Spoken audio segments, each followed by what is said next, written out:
It's BethWe in the Koinonia kitchen, and sometimes I feel like I'm running away from myself. It's like I lose my authenticity. Maybe I'm stressed or maybe I'm overwhelmed, but I just start going through the motions. How does that happen, that I can lose my authenticity? I've worked so hard throughout my life to stay in the now, to know what I'm talking about, to be who I was created to be. But it started a long, long time ago. How did I first lose my authenticity? Because if I can understand that, I can see where it still challenges me from time to time today. Most of the times I've lost authenticity, it stems from the memory of a childhood trauma. When I was a kid, I had a few traumatic things happen to me. I know you did too. It's pretty normal for children to live through trauma. For some of you, maybe you lost someone you loved. For maybe others, it might have been an illness or an abuse situation or somebody who wasn't safe that you were left with. There's a lot of ways we learn how to be inauthentic to survive a childhood trauma. And the strange thing that happened to me is that in the childhood trauma itself, I didn't know how to explain it, so I made up my own answers. And I was using an 8-year-old brain, for example, making up an answer of what happened to me. And the answer I came up with was not true. It wasn't right. But it's the best I could do with what I understood as an 8-year-old. Those beliefs get stored way in the back of our minds. And when we feel the same sort of ping that trauma caused, an emotional ping, a resonant, it doesn't mean that it's the same thing, but it resonates in our soul in a broken way. We often will go to that belief. Maybe the belief you created is that you're not enough, that you're not worthwhile, that you're not significant. Maybe the trauma was where you were dismissed by someone you really needed to notice you. And so you walked away from that saying, I'm not worth the effort. And still, when you get a resonant of that emotional ping, your first thought is, I'm not worth the effort. That's the kind of loss of authenticity that happens from childhood trauma.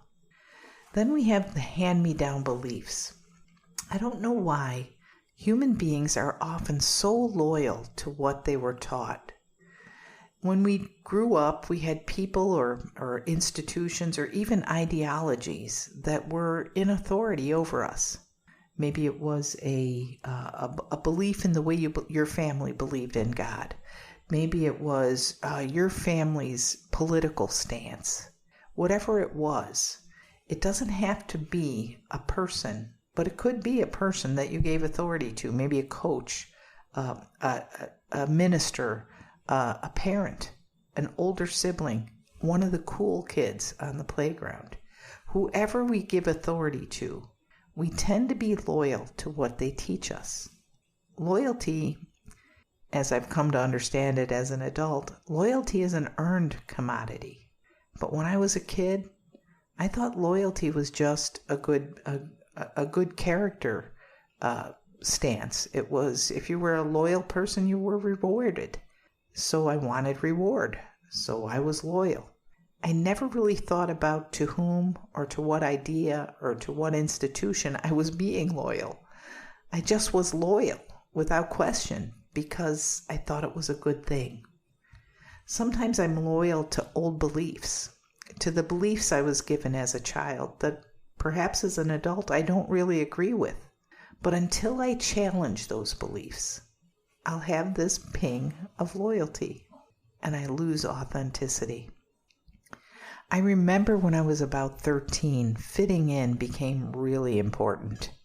Having a place in the society of my friends was serious business. And I began to do things that I didn't agree with just so people would make me feel like I belonged in their group. How I dressed wasn't about expressing myself. It was how the group dressed, how I got my hair cut, what I did after school. At 13, I really wanted to break out of my family niche and find myself in a social setting. And I was willing to lose authenticity to do that. What about the rewards that I've gotten through my life, maybe even as an adult? The rewards I got in a job, or in a career, or in the pursuit of a career, or at university, or in a love relationship. When we build a track record of dishonesty by working for cultural priorities instead of our own. Now think of what I'm saying. What does the culture tell you is important? Is that really the most important thing to you? Many of us just took off from the starting gate and ran after it, as if it's what we valued most. And we lost authenticity. We lost what we really think is important. And gratefully for many of us, we hit a place in our life where we dropped to our knees, because all that running from who we really were, all that running away from ourselves, put us on our knees. So what are we going to do? We've lost authenticity. We're not happy. We're not satisfied. We're not sure who we are. We know who we've created. We know the persona, the avatar we've created for ourselves. But what if we want to get real? What do? The first thing is just what I started talking about, the awareness of the problem. Is there an overall dissatisfaction in your life? Are the usual perks no longer delighting you? The things that used to make you go, see there, I got this, I got the bonus, I got the raise, I got the boy, I got the girl, I got the title. If those are no longer delighting, and you feel a hunger for more, but you know that what you're hungry for is different, you might be ready to do some work on finding your authenticity. It's in there. It's inside you, waiting to be rediscovered.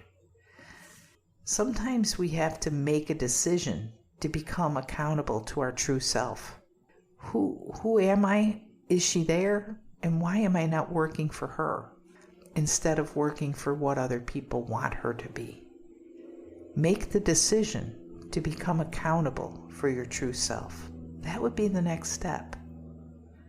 And then, when you make that decision, it's time to review the past and note times in your life when you settled for, or times in your life when you strive to achieve, and that striving hurt yourself or other people you really cared about. Who's the friend that you left on the side of the road 10 years ago? And you might have been laying there bleeding and you just ran by because you were on a quest for something more. And yet, that was the last really good friend you had. These are the things we need to look at when we're trying to find our authentic self. If you're at that place, you need a faithful witness. Someone who lives the way you wish you could live. Somebody who seems comfortable in their own skin. Somebody who's comfortable with their physical, their mental, their spiritual state. Somebody who will talk with you and tell you how they got to that place. And then it's willingness, pure unwillingness. We have to become willing to allow changes, because when we're seeking to become authentic, it's not going to feel good at first. We've gotten used to playing a part. We've gotten used to our role in society. We've gotten used to the culture directing what we think instead of thinking for ourselves. So ask God to help you, because it's not going to be easy at first. And it's not going to be easy to shed anything that stands in the way of your highest good, of the person God created you to be. So ask Him to help you, because He will. He wants you to be all He intended for you to be when He first thought of you. Maybe take a journal day and really list your real priorities. Maybe look at what you've been striving for first, and then say, what would I want to strive for if I could pick, if money was no object, if where I lived, if I didn't have to worry about any of the trappings that I have in society, what would I value most? And write those down and come to know what your true priorities really are. And then decide to live those priorities.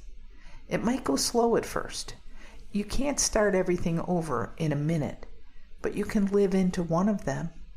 Maybe when you were young, you were an avid painter, and you haven't held a brush in your hand in years. Maybe start small. Start with something like that. But if you can tie your creative self with an action, you're going to move into authenticity. Because God gave us creational skills to co-create with God. He wants us to enjoy our creative elements that He has put in our hearts. Maybe you used to play the guitar. Get that guitar out. Or you gave it away. Go buy one. Buy a guitar. Start to strum a few notes here and there. See what comes up. Used to be really good in science and you love science class? Go get on your knees in your garden and dig in the dirt and grow something. Use what you remember and make something out of it. Create. I'm telling you, to live new priorities, they're really old priorities, but to live your real priorities, you're going to have to be creative. You're going to have to use your creative element because it's going to feel really good. Then I want you to quantify anything good that comes, because there's going to be a sea of discomfort as you start making changes.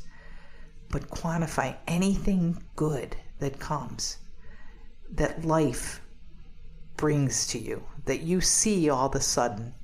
You're feeling bad, but you saw whatever it was. You saw the pileated woodpecker on the tree in your yard. You didn't know they had a nest there. And suddenly you had authentically slowed down enough to see the woodpecker. Quantify those things. Write them down. Be grateful for them. And then thank God for the redirection. Praise God for what He's doing in your life. If He's bringing you back to authenticity, He's bringing you back to happiness. Happiness is not a goal. It is the result of how we live. It's not about who has the most toys wins. It's who lives their heart's desire wins. And when you get to that place, this attitude of gratitude is going to just bust out of you. You're going to notice the details in the world. You're going to be happy more often. You're going to know who you are and what you were created to be. And joy is going to spill out. Joy is way different than happiness. Joy is there even in the midst of suffering and pain. Joy is a knowing that everything's going to be okay because you are living your true best life.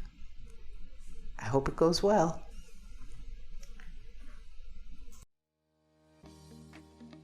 I hope you're feeling better because you had a listen.